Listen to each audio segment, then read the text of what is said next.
भारती।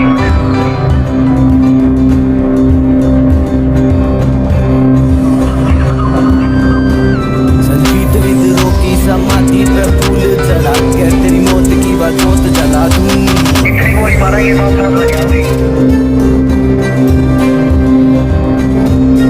आज शाम से ही अलर्ट हो जाएगी, कभी भी कहीं से भी गोली बरस सके।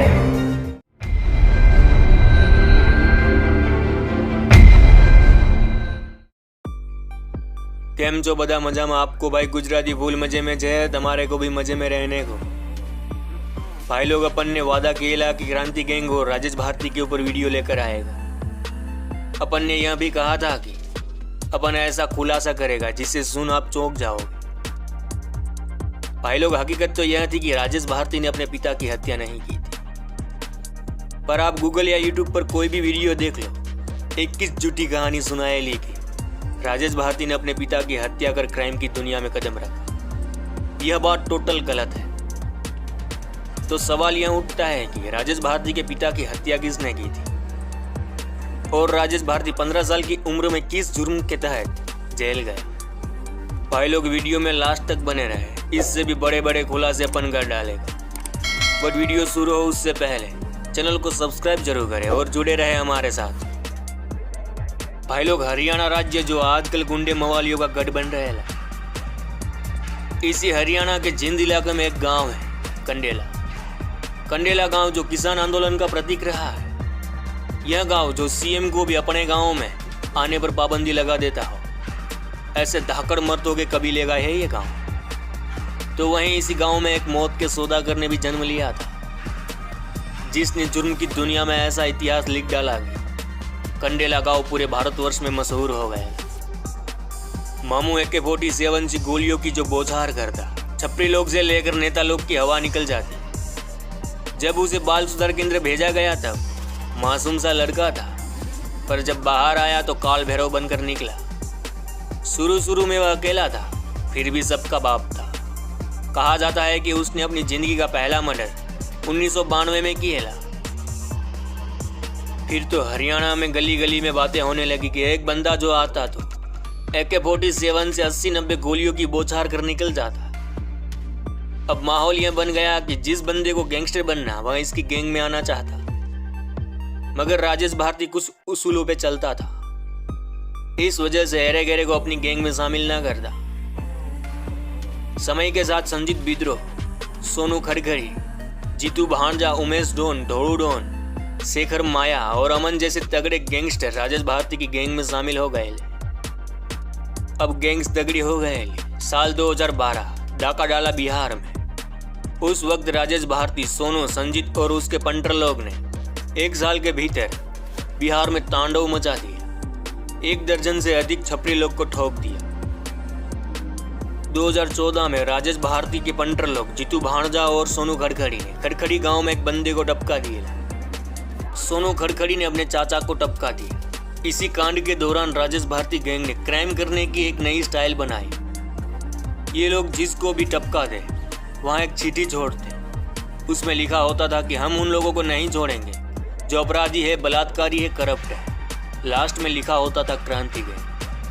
भाई लोग बस यहीं से राजेश भारती ने अपनी गैंग को नाम दिया क्रांति गैंग। इसी गैंग के बैनर तले बिजनिवास के कारोबारी को 50 लाख की रंगदारी का फोन आया। वह किस्सा आज भी सोशल मीडिया में काफी मशहूर है। अब क्रांति गैंग हरियाणा, बिहार से लेकर दिल्ली तक यमराज बन चुकी थी। जब क्रांति गैंग सड़कों पर निकलती तो हर वक्त गाड़ियों का काफिला रहता, जिसमें राजेश भारती समेत उसके पंटर लोग AK-47 जैसी मॉडर्न राइफल से लैस रहे थे। उस दौर में किसी के माई के लाल में ताकत नहीं थी कि क्रांति गैंग को गिरा सके।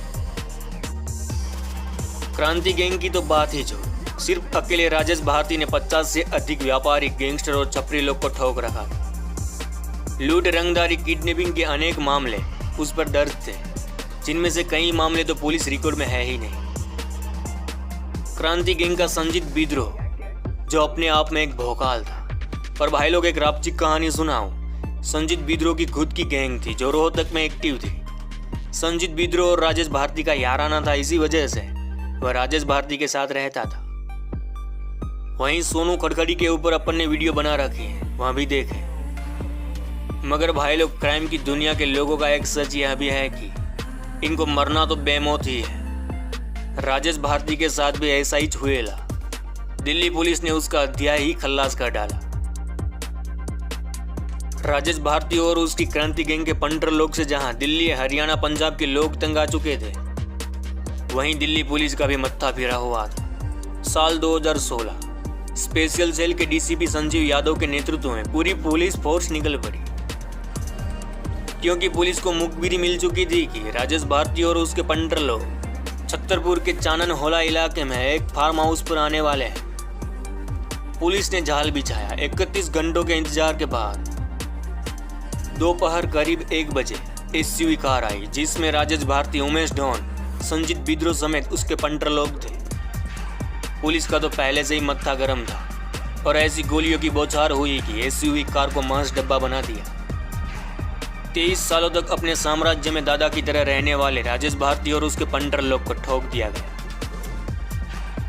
भाई लोग, अब बताता हूँ, राजेश भारती जो एक नॉर्मल लड़का, कम बोलने वाला, अपने गांव का टॉपर कैसे बन गया अपराधी। तो सुनो बीडू, राजेश भारती को उसके पिता बहुत ही प्यार करते थे, क्योंकि वह था ही ऐसा सीधा साधा नॉर्मल बच्चा। पर एक दिन राजेश के चाचा ने राजेश के पिता का कत्ल कर दिया। जब राजेश भारती की माँ उसके पिता को बचाने गई तो उसका भी कत्ल कर दिया गया। उस वक्त राजेश महज 15 साल का था। 15 साल यानी समझदारी थी उसमें। उसने अपने माँ बाप को अपनी आंखों के सामने मरते देखा। उससे बर्दाश्त नहीं हुआ और उसके चाचा को ठोक दिया। फिर राजेश को हरियाणा पुलिस ने बाल सुधार केंद्र भेज दिया।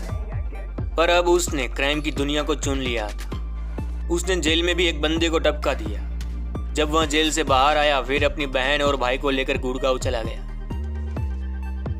भाई लोग, आप कंडेला गांव के किसी भी व्यक्ति को पूछोगे तो एक ही जवाब मिलेगा, राजेश ने अपने पिता को मारा। एक भी बंदा सच नहीं बताएगा, क्योंकि राजेश के चाचा लोग ने उसके पिता को मारा। वह वजह ही कुछ ऐसी थी कि दुनिया के सामने ना आए तो अच्छा है। पर भाई लोग, सच तो यह है कि राजेश भारती के चाचा लोग ने उनके माँ बाप का कत्ल किया। फिर राजेश ने उनके चाचा को मारा। बस लास्ट में यही कहूँगा, समझ जाना, राजेश के चाचा लोग की गलती थी। चलिए भाई लोग, इस गुजराती भाई का राम राम। मिलते हैं कुछ और गैंगस्टरों के अतीत को लेकर। तब तक जुड़े रहे हमारे साथ।